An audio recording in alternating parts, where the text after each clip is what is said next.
네, 안녕하세요. 우리 LG전자 주주 여러분들 반갑습니다. 김 교수입니다. 자, 장마감하고 영상을 좀 촬영하고 있고요. 우리 LG전자는 본장 기준에서 마이너스 10% 하락한 채 장이 마감이 됐어요. 제가 오늘 분명히 개파락 출발은 맞되 아래 꼬리가 나오면서 기술적인 반등이 나올 수 있다라고 제가 분명히 언급을 드렸었죠. 그래서 제가 LG전자를 솔직하게 어디까지 떨어지면서 시초가 형성할 수 있다라고 언급을 드렸냐면 제 영상을 좀 같이 한번 보실게요. 엄청난 대폭락을 보여줬기 때문에 이 날이 언제냐면 이 지지라인이 그려봤을 때 요 날입니다. 자, 요 날을 보게 됐을 때 5월 18일에서 5월 20일 어디 가격까지 떨어질 수 있다? 이론상이면 여기 구간까지는 떨어질 수 있다라는 거 우리 주주분들 아셔야 됩니다. 그래서 자, 봤었을 때 이 가격에서 이 가격 5월 18일에서 5월 20일 사이라고 했죠. 그러면 어디다? 여기에서 여기 사이. 그러면 어디다? 여기 부근에서 시작할 수 있다라고 언급을 드렸는데 어느 정도 일단은 엔비디아 젠슨항 CEO 때문에 어느 정도 높게 시작해가지고 여기서 시작했어요. 근데 장중에 한번 밀렸다가 아래꼬리가 나왔죠. 자, 이 아래꼬리가 나오게 된 이유도 보다 이 젠슨항 CEO와 LG 협약을 맺는다고 했잖아요. AI 관련주 지금 무척 싸다 막 이러면서 로봇투터 공조까지 우리는 원팀이다. 이렇게 구광모 회장과 그다음에 젠슨항 CEO 이런 호재가 나오게 됨으로써 기술적인 반등이 여기까지 나오긴 했습니다. 얼마까지 올라갔습니까? 고가가 29만 이상까지 올라갔죠. 주 여러분들, 제가 솔직히 소통방에서 제가 언급을 드리면서 여러분들께 대응을 먼저 알려드린다 했어요. 그래서 제가 오전 9시 36분에 LG전자 29만원 이상에서 30% 분할 매도 권장드린다. 왜? 이 젠스당 CEO 때문에 어느 정도 기술적 반등이 나올 수 있다 했습니다. 근데 결국 어떻게 되죠? 고점을 찍고 나서 계속 흐지부지한 채 장이 마감이 됐어요. 그러니까 단기적인 고점은 나왔고 앞으로 우하향 추세 속에서 저점이 잡힐 때까지 일단 하락하게 될 겁니다. 제가 그 근거에 대해서 명확하게 알려드릴 거예요. 여러분들, 제가 주가가 여기서 더 떨어질 거라 하면 여러분들이 싫어하고 뭐 구독 취소하고 싫어도 누를 거 알아요. 하지만 저는 여러분들의 돈이 걸려 있는 이 상황에서 주가가 남들처럼 다른 유튜버처럼 무작정 올라갑니다. 근거도 없이 이런 거는 전 용납할 수가 없어요. 여러분, 그렇기 때문에 그 근거가 무엇인지 우리 주린이 여러분들도 이해하기 쉽게 제가 명확하게 설명을 드릴 테니까 끝까지 시청해 주시고 저에게 힘이 되는 구독과 좋아요 한 번씩 눌러주시고요. 다음에 댓글에다 김교수 화이팅 또는 우리 LG전자 화이팅, 우리 50만원 가자 응원의 댓글 남겨주시면 그 방향성에 맞춰서 여러분들과 함께 끝까지 대응을 해갈 거니까 한 번씩만 꼭 좀 부탁드려보도록 하겠습니다. 자, 제가 오늘 아침부터 이렇게 언급을 드리긴 했어요. 제가 오늘 많이 바빴거든요. 오전장부터 서킷 브레이커 발동하고 솔직히 이해가 안 가는 게 지금 주가가 하락하는 거는 금리 인상 관련된 부분으로 하락하는데 지금 막 제가 오전부터 증권사랑 그리고 뉴스, 경제 뉴스 뜨잖아요. TV에. 이걸 봤는데 얘네들은 오히려 저가 매수로 무조건 지금 매수해야 된다 라고 했어요. 이해가 잘 안 되는데 이 내용들이 다 엔비디아랑 뭐 LG전자를 협약해서 더 올라간다고 했어요. 무조건 올라간다. 근데 지금 올라가는 게 아닌데 지금 추가 매수를 하래요. 어이가 없어요. 저도 나중에 올라갈 거라고 생각은 해요. 결국 올라갑니다. 왜? AI는 끝나지 않으니까. 하지만 우리가 이 경제지표를 무시할 수가 없어요. 우리 LG전자가 솔직히 올라가고 떨어지는 거는 다 이유가 있습니다. 이때 조정받았을 때 뭐 때문에 떨어졌었죠? 우리 CPI, PPI 발표가 나오고 나서 금리 인하에 대한 기대감이 확풀 꺾이면서 이런 조정이 나왔어요. 이번에도 마찬가지입니다. 이때부터 6월 2일부터 제가 고용지표, ADP 고용지표 나오고 그 다음에 이때도 비농업 부분 고용지표 나왔을 때 떨어질 거라고 계속 온 겁니다. 이따 근거 다 보여드릴게요. 그러니까 지금은 모든 경제지표로 인해서 조정받는 게 맞는데 LG전자랑 단순히 지금 협약한다 해가지고 지금 주가가 미친 듯이 올라간다? 아닙니다. 이미 기대감은 선반영이 이때 되었었어요. 그쵸? 여기까지 인정을 하시죠. 근데 오늘 아래꼬리가 달렸다고 다시 상승장의 시작이라고 생각하시는 분들도 있고 반대로 오늘 저항 맞고 밀렸으니까 다시 폭락한다고 생각하시는 분들도 있습니다. 근데 지금은요, 후자가 맞아요. 후자가. 왜? 외국인들의 수급을 같이 한번 보게 됐었을 때 외국인들 여전히 쇼 포지션을 가져가고 있는 걸 확인해 볼 수 있어요. 총조적. 근데 장 막판에 1조 2천억 정도 롱 포지션이 들어왔습니다. 이 말은 뭔 뜻이냐면 내일까지는 단기적으로 상승이 나올 수 있다라는 거예요. 그러면 내일 우리가 단기적인 반등에서 뭐 해야 된다? 분할 매도를 꼭 가져가야 된다고 제가 먼저 언급을 드리고 싶은 거예요. 왜냐면 우리가 당장 6월 9일 다음날 6월 10일부터 이때 뭐 있습니까? 이때는 CPI 발표, 이때는 PPI 발표가 있습니다. 자, 이번에 고용지표가 이때 높게 나왔으니까 금리 인하에 대한 기대감이 한풀 꺾여 있죠. 그러면 고용지표가 높게 나와서 우리 CPI가 PPI가 어떻게 나오겠습니까? 상회하면서 5월달 같이 조정이 나올 수 있다는 거 우리 주주분들 이해를 하셔야 돼요. 정말로 경제지표를 전혀 무시하실 수가 없습니다.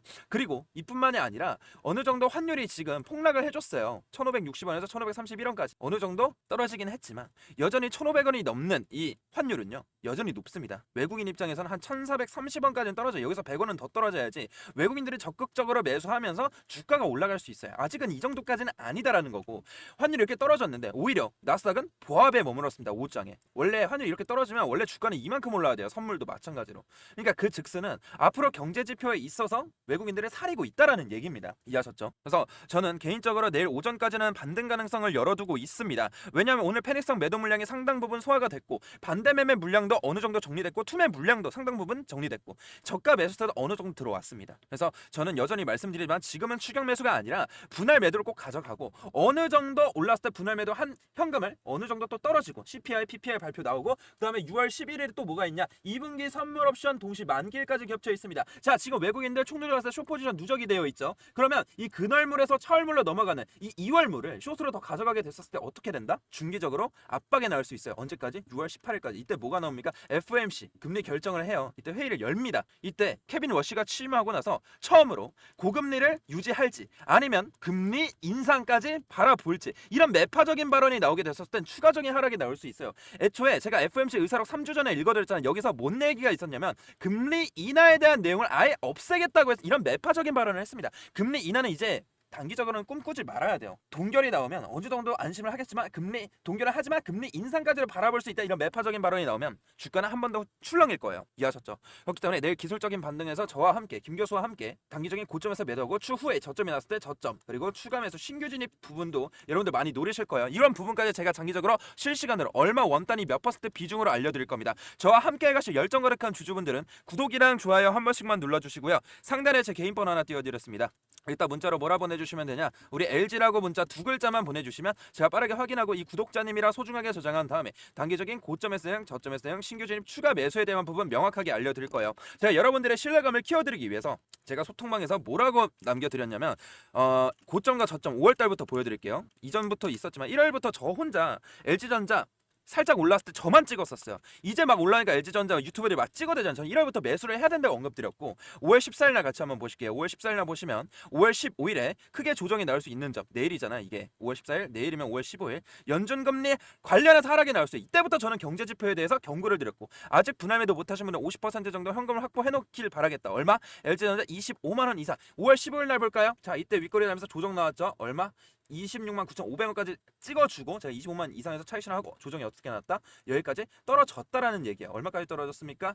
17만 5천원까지. 그렇죠? 거의 7, 8만 원이 떨어졌고요. 그 다음에 제가 여기서 뭐라고 말씀드렸죠? 5월 20일 날 이날 뭐라고 말씀드렸죠?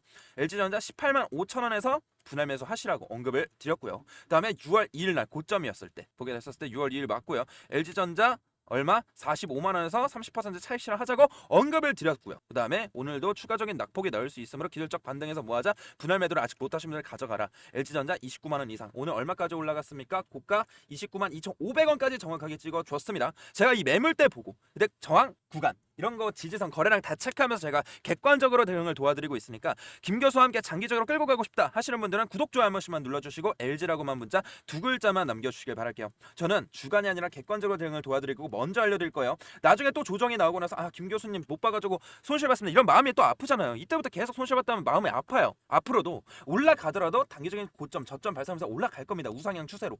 하지만 우리가 이 조정 구간이 어떻게 나오는지 미리 고점에서 매도해야지 이런 조정이 나와도 편하게 관망할 수가 있어요. 그래서 저점 구간에서 대응 방법도 이제 계속 알려드리니까 우리 주주분들 LG라고만 문자 두 글자만 남겨주시길 바랄게요. 자 여기까지 영상 시청해주신 열정 가득한 주주 여러분들을 위해서 제가 선물도 한 가지 가지고 왔는데요. 제가 정말 어렵게 가져온 종목입니다. 꼭 끝까지 보시고 나서 함께 대응을 하셔서 수익을 극대화하시는 현명한 주주분들이 되시길 바랄게요. 자 어떤 종목인지 제가 설명 한번 드려보도록 할게요. 네, 제 영상 끝까지 시청해주신 우리 열정 가득한 주주분들을 위해서 제가 선물 하나 가지고 왔는데요. 자 지금 이 종목이 뭐냐면 2026년 AI 반도체 히든 종목입니다. 주주분들 지금 이 반도체 시장에서 굉장히 좀 중요한 변화가 일어나고 있는 건 다들 아실 겁니다. 뭐 예를 들어서 AI 산업이 폭발적으로 성장하면서 이 데이터 센터와 GPU 그리고 HBM 메모리 수요가 급격하게 좀 증가를 해주고 있다는 거예요. 그래서 지금은 이 삼성전자와 SK 하이닉스 글로벌 반도체 기업들이 이 수십조의 규모의 투자를 좀 진행하고 있다는 건데 하지만 이 대부분의 우리 주주분들께서는 이 반도체 장비나 이 반도체 소재 이런 기업들만 보고 있어요. 반도체 공장이 좀 늘어나면 반드시 같이 성장하는 산업이 있어요. 바로 뭐다? 이 클린룸 산업이라는 거예요. 그래서 오늘 말씀드릴 이 기업이 바로 코스닥에 있는 이 히든 종목입니다. 이 반도체 공장은 먼지 하나만 들어가도 뭐가 됩니까? 불량이 돼요. 불량. 그래서 이 반도체 공장은 완벽한 클린룸 환경을 유지해야 됩니다. 그래서 이 반도체 생산이 증가하면 이 클린룸 산업도 같이 성장할 수밖에 없다는 얘기죠. 그래서 이런 제품들은 반도체 공정뿐만이 아니라 디스플레이, 바이오, 정밀 제조 같은 산업에서 사용 가능합니다. 즉, 이 기업은 이 첨단 산업의 숨은 공급망 기업이라고 볼 수 있다는 거죠. 이 기업의 매출은 약 1,300억 원 정도 규모입니다. 근데 여기서 중요한 포인트가 있어요. 이 1,300억 원이라는 매출이 있는데 이 기업의 시가총액은 얼마인지 아십니까? 주주분들? 473억대.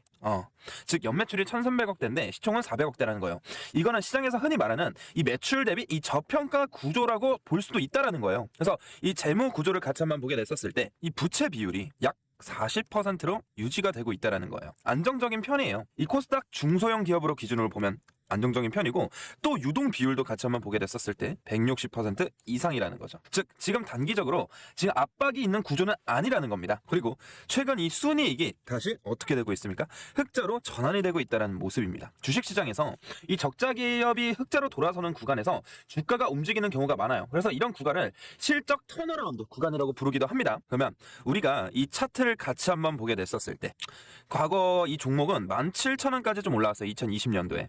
하지만 이후 긴 하락 사이클이 이어졌던 걸 우리가 확인해 볼 수가 있다라는 거예요. 주주분들. 그래서 지금은 3,000원대에 있는 종목이고요. 즉 고점 대비 80% 이상 조정을 받은 자리입니다. 그래서 지금 다시 한번 슬금슬금 기어 오르고 있어요. 여기서 상승과 등락을 좀 반복해주면서 매집 구간에 들어갈 확률이 매우 높다라는 거예요. 주주분들. 이런 종목들은 시장에서 거의 잊혀진 경우가 많아요. 우리 개인 투자자분들 입장에서. 그래서 장기 매물대가 있으면서 지금 이 매물대 안에서 바닥을 다지는 구간으로 볼 수 있다라는 거예요. 이해하셨죠? 그래서 아까 보여드렸다시피 이 개인은 매도를 하고 외국인들이 매수를 해주고 있다라는 거 뭡니까? 이 패턴은 주식시장에서 이 저가 매집 구간이라고 우리가 확인해 볼 수가 있다라는 거예요. 저가. 자주 나타나는 모습이에요. 그렇기 때문에 이 히든 종목 같은 경우에는 투자 포인트는 4가지예요. 첫 번째, 이 반도체 클린룸 산업. 그리고 두 번째, 이 매출 대비 낮은 시가총액. 세 번째, 이 고점 대비 큰 조정을 받았고, 네 번째, 이 실적 턴어라운드 가능성. 다섯 번째, 외국인들이 재매집 신호가 확인된 종목이기 때문에 시장에서 거의 알려지지 않은 이 코스닥 숨은 기업 이 종목, 우리가 이 세력과 같이 바닥에서